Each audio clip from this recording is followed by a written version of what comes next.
Bienvenue à tous dans les 5 actus de la semaine du PRTV.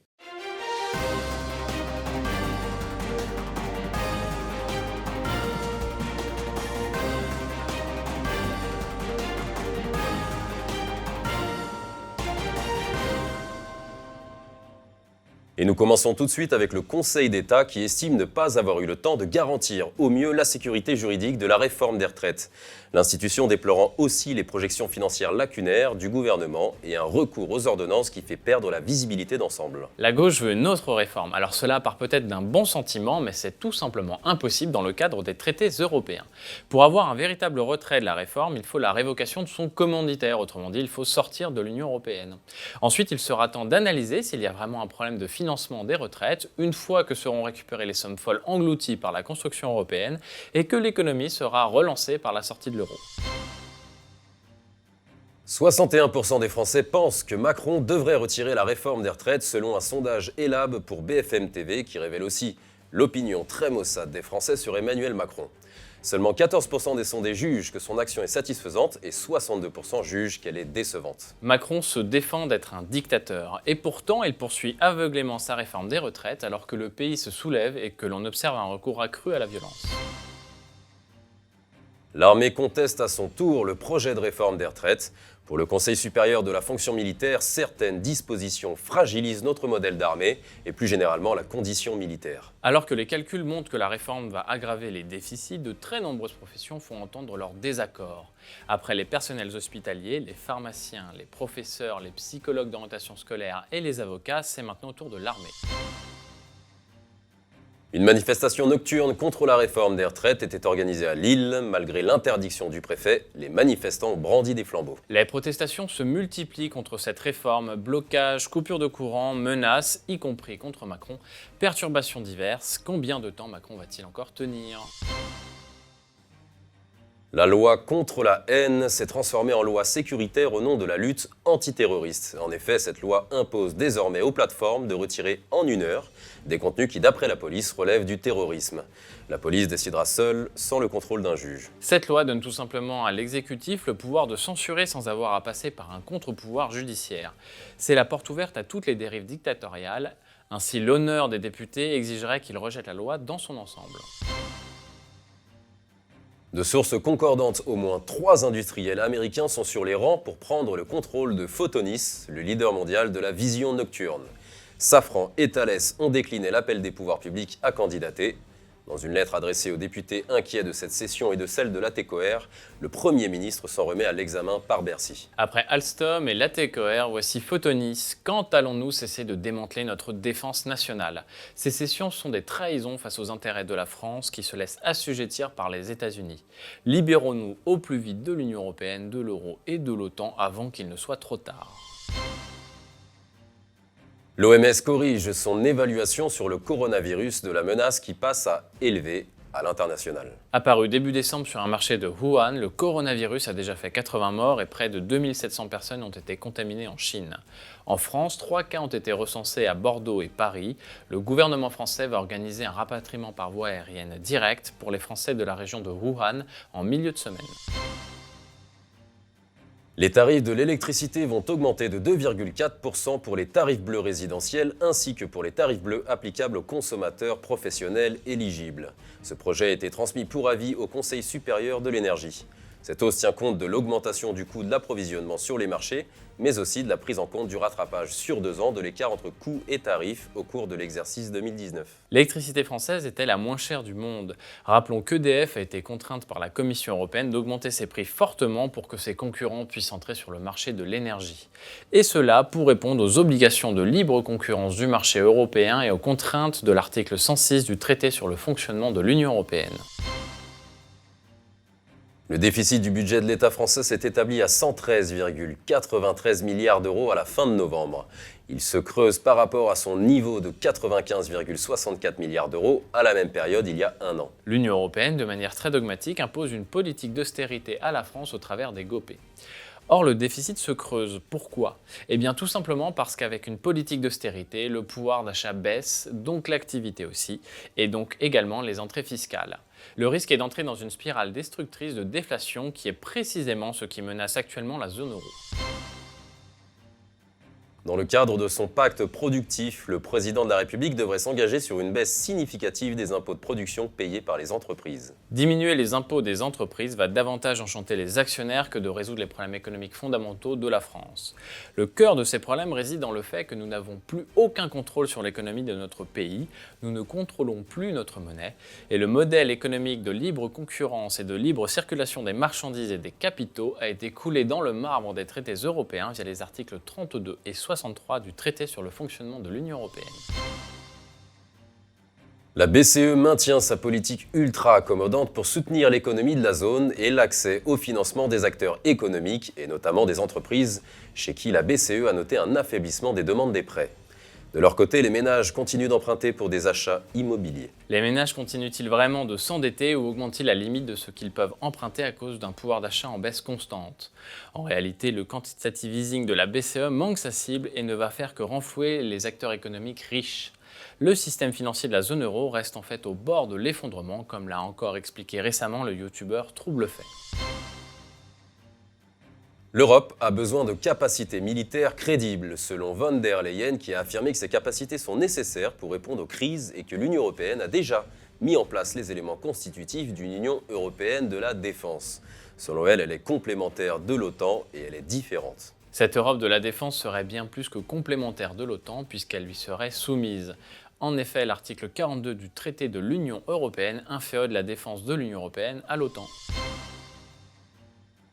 Par ailleurs, Ursula von der Leyen a pour ambition de créer un SMIC européen. François Asselineau explique pourquoi ce projet sera inévitablement un échec, à cause notamment de l'opposition intransigeante des peuples scandinaves. Les pays scandinaves sont en fait vent debout contre l'instauration d'un tel SMIC. En Suède, en Finlande et au Danemark, les partenaires sociaux, c'est-à-dire les syndicats, ont annoncé qu'ils utiliseraient, citons-les dans le texte, tous les instruments politiques et juridiques à leur disposition pour empêcher l'adoption d'une directive européenne qui imposerait un salaire minimum européen. Ils assurent, tous les syndicats scandinaves, qu'une telle mesure pourrait tout simplement anéantir le modèle économique et social nordique. Dans les pays scandinaves, il n'y a pas de SMIC uniformisé. Il y a des salaires minimums à l'embauche et il y a donc des salaires minimums qui sont différenciés selon les branches professionnelles. Et c'est un accord, une espèce de cogestion entre le patronat et les syndicats de travailleurs et qui fonctionne à la satisfaction générale des Danois, des Suédois, des Finlandais depuis des décennies.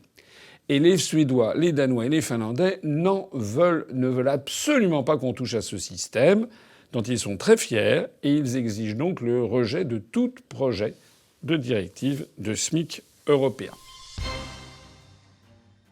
L'ambassadeur russe à l'Organisation de coopération de Shanghai a déclaré que les États membres de l'OCS accueillent favorablement la demande de l'Iran de rejoindre l'organisation. L'adhésion de l'Iran à ce qui est souvent présenté comme l'OTAN eurasiatique serait synonyme de sécurité accrue pour la population et le territoire iranien.